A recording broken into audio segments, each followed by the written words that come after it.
The sleigh crashes through the gate of the town, skidding to a halt at the fountain. Chris leapt up out of the sleigh and shouts to the sky, "It is I, the Santa, and I am here to deliver presents in the spirit of Christmas." As guards move in around him, he wastes no time drawing his sword and heading into battle. Yokul does the same afterward. However, as one guard draws back on his crossbow, Yokul makes a split-second decision that ends his life. While he lay on the ground, a bolt sticking out of his chest, a white wolf approached him. Its bark sent the guard back in a flurry of wind and snow. The wolf pawed at Yokul's body, and the two of them disappeared into smoke and flurry. Chris made his way into Alaric's mansion. It is empty. He walked up the stairs and into a bedroom. He found Alaric in a bed, looking as sick as ever, eyes, nose, and mouth bleeding, his hair barely staying on his head. He is still alive. Barely. A living corpse trapped within itself. Chris laid his hand on Alaric's. When he took it away, a small wooden figurine of a soldier lay underneath.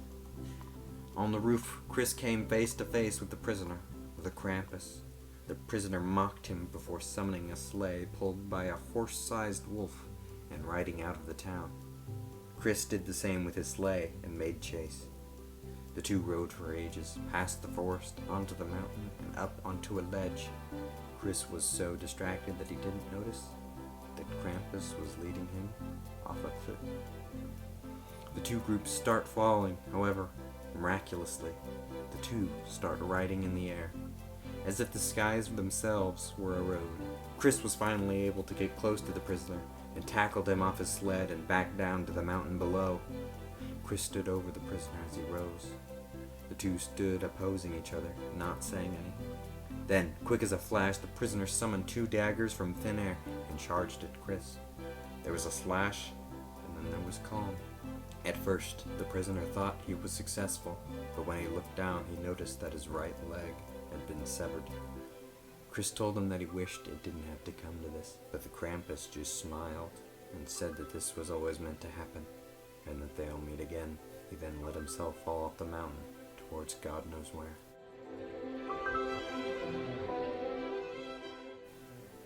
After his triumph, Chris returned to Tinselton in order to hand out his toys. But before the ceremony could commence, the Burgermeister had to make himself known. With the prisoner gone, he'd regained a smattering of health back. He begged Chris for forgiveness, but Chris told him he'd have to seek forgiveness from the children he wronged. Knowing he is beaten, he elects to leave Tinselton and never return. Finally, the celebration was able to commence, with Chris asking Alea to help him hand out all of the toys.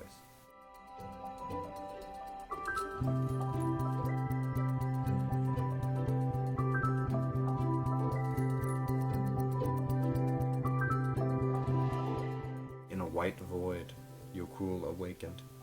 He is face to face with a white wolf, but in a flash, the wolf transforms into a beautiful, glowing woman.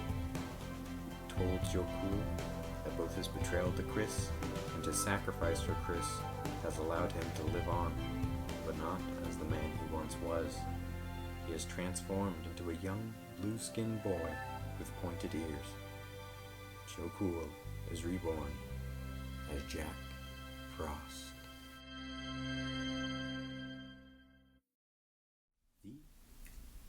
The end. And of course, that's not the end of where Kris Kringle and all of his friends' stories, that's not where they end, of course. Got the story where Santa goes up against the great abominable snowman and meets the love of his life in the process.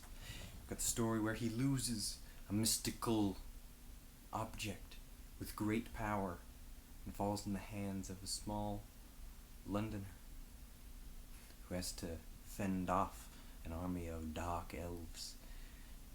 And of course, the final battle. But I'm getting ahead of myself. That's a story for another time. Anyways, I hope all of you at home have a very Merry Christmas and a Happy Holidays. From mine to yours, and yours to theirs. and theirs to mine. So thank you. Happy holidays.